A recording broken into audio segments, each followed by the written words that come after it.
નમસ્કાર. રામાણી ઇન્સ્ટિટ્યૂટમાં હું તમારું હાર્દિક સ્વાગત કરું છું. તમને બધાને ખ્યાલ જ હશે જે આખા ગુજરાતમાં જે રામાણી ઇન્સ્ટિટ્યૂટનું નામનો અત્યારે જે ડંકો વાગી રહ્યો છે, ખાસ કરીને ગુજરાત ગૌણ સેવા પસંદગી દ્વારા ઓડિટર હિસાબનીશની જે પરીક્ષા લેવામાં આવેલી હતી એમાંથી 241 ઉમેદવારમાંથી 150 પ્લસ 3 ઉમેદવાર રામાણી ઇન્સ્ટિટ્યૂટમાંથી પાસ થયેલા છે. તો તે પહેલા તો બધા 150 પ્લસ વિદ્યાર્થીઓને ખૂબ ખૂબ અભિનંદન. હજી તમે સુપર ક્લાસ 3માં લાગ્યા છો, હજી પણ તમે ક્લાસ 1-2માં સફળતા પ્રાપ્ત કરો એવી રામાણી ઇન્સ્ટિટ્યૂટ વતી તમને અને ખાસ જે વિદ્યાર્થીઓ જોડાયેલા છે એને ખૂબ ખૂબ અભિનંદન. આપણી જે એકાઉન્ટની ઓનલાઈન બેચ અને ઓફલાઈન બેચ બંને અવેલેબલ હતી, એમાંથી આપણી વચ્ચે પ્રજાપતિ સંજય જે ઓનલાઈન બેચમાં જોડાયેલા હતા. પ્રજાપતિ સંજય એટલે હું જાણું છું ત્યાં સુધી પ્રજાપતિ એટલે કુંભારમાં આવે, અને કુંભાર એટલે એમના પપ્પા માટીમાંથી જે વાસણો બનાવે છે એ સંઘર્ષમાંથી કઈ રીતે પસાર થઈને આ પરીક્ષા પાસ કરી છે. તો એ પરીક્ષાનો સફળતાની જે સંઘર્ષ ગાથા છે આપણે સંજય પાસેથી જ પ્રાપ્ત કરીએ છીએ. સંજય, પહેલા તો તમને ખૂબ ખૂબ અભિનંદન કે તમે 49,000 વાળી નોકરી પ્રાપ્ત કરી છે. ખૂબ ખૂબ આભાર તમારો અને રામાણી ઇન્સ્ટિટ્યૂટનો. જો એ જ મારી સાથે હોત તો જ આ સફળતા મારી હાથે લાગ્યો. એમના વગર આ સફળતા મતલબ અશક્ય જેવું હતું. તો હું મારી જર્નીની વાત કરું તો મેં ફેબ્રુઆરી મહિનામાં 2024 ફેબ્રુઆરી મહિનામાં મેં મારી આ ઇન્સ્ટિટ્યૂટ સાથે અને મારી હિસાબનીશની તૈયારીની શરૂઆત કરેલી. તો મેં મારા મગજમાં એક વસ્તુ વિચાર્યું.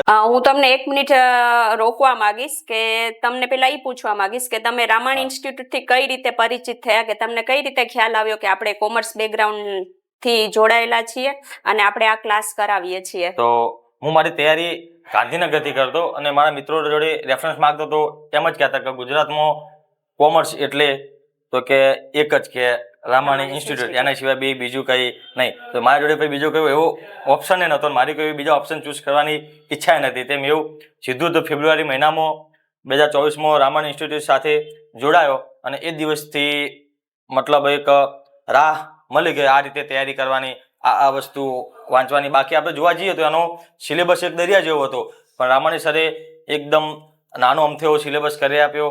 એ એમનું રોજનું મોટિવેશન, સ્ટાફનો સપોર્ટ, તેમની લીધે જ આ મારી સફળતા હાથે લાગે એવું મને લાગ્યું છે. અને હું મારી આ સફળતાની જર્નીની વાત કરું તો મારા પપ્પા જે મારા માટે સૌથી મોટું મોટિવેશન હતા છે અને એ હંમેશા મારા માટે રહેશે. તો મારા પપ્પા પ્રજાપતિ છે અને કુંભારકામ સાથે જોડાયેલા છે.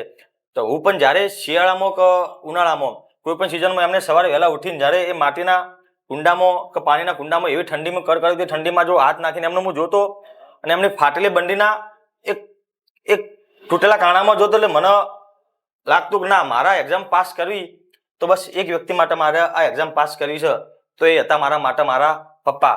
તો ના, મારા માટે કોઈ બીજા વ્યક્તિનો કોઈ મોટિવેશન વિડીયોની જરૂર નહીં પડતી. અને કદાચ એવું મને લાગતું કે ના, મારે મોટિવેશનની જરૂર છે તો મારું રોજનું જે લેક્ચર ચાલુ થતું એમાં શરૂઆતની 5 મિનિટમાં સર એવું નાનકડું 5 મિનિટનું નાનું અમથું 5 મિનિટનું મોટિવેશન આપતા અને મારો આખો દિવસ ત્યાંથી રિચાર્જ થઈ જતો. અને બીજી વસ્તુની વાત કરું કે મેં અહીંયા એક મનોવિજ્ઞાનનો કોન્સેપ્ટ વાપરેલો હતો કે મેનિફેસ્ટિંગ ઓફ ડ્રીમ. તો હું શું કરતો, મારા રેગ્યુલર એક્ટિવિટી મારો દિવસ દરમિયાન હું જે જગ્યા પર જઉં, જે જગ્યા પર સૌથી વધારે જતો અને જે વસ્તુનો સૌથી વધુ યુઝ કરતો ને એ જગ્યા પર મેં મારો પગાર લખી દીધેલો.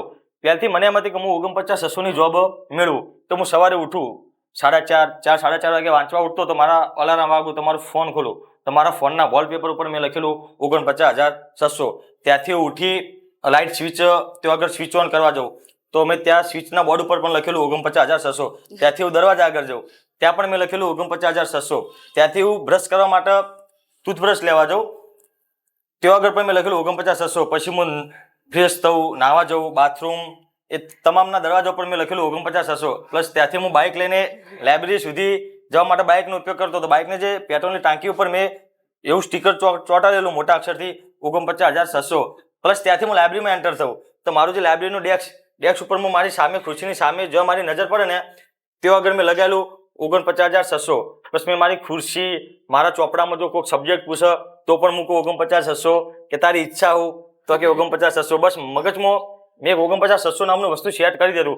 ત્યાંનાથી મને ફાયદો થયો કે અને રિઝલ્ટમાં 49,600 અને રિઝલ્ટમાં જોઈને ત્યારે કેવો અને અનુભવ જે રહ્યો દિવસે તમારો? મારા હાથમાં ફાળવણી પત્રક આવ્યું ને અને અંદર 49,600 આયા એટલે શાંતિ થઈ એમ એક જાતની. અને આનાથી મને ફાયદો એમ થતો, એક તો સરનું મોટિવેશન પ્લસ કોઈક દિવસ હું ભટકી જતો તો મારી આજુબાજુ હું 49,600 જોતો ત્યાંથી મને એક જાતનું મગજમાં એમ થતું કે ના આપણે આ વસ્તુ કરવાની છે ને હું એ જ વસ્તુ કરતો. અને આ સફળતાની જર્નીમાં જો ખરેખર જો હકદાર હોય તો એક તો મારા માતા પિતા અને મિત્રો અને મારી ધર્મપત્ની.